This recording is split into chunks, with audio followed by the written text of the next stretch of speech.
Netizen Bali dikejutkan dengan kabar duka yang datang dari salah seorang warga Gianyar yang videonya sering berseliweran di media sosial. Ia adalah Tut Herki yang dikabarkan meninggal dunia di salah satu rumah sakit di Gianyar, Rabu pagi 5 Juli. Kabar duka itu pun disampaikan oleh anggota DPR RI Nyoman Parte yang bisa terbilang sangat dekat dengan sosok Tut Herki.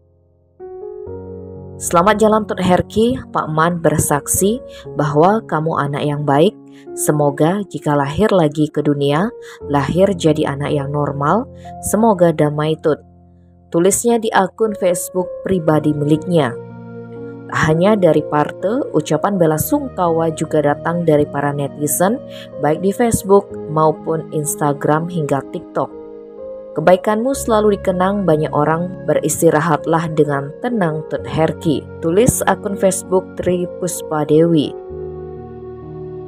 Tut Herki sendiri viral di media sosial dengan video-video lawakannya. Terakhir, ia membuat video parodi nerang untuk menghentikan hujan yang sempat mengguyur Bali sejak Jumat malam hingga Minggu.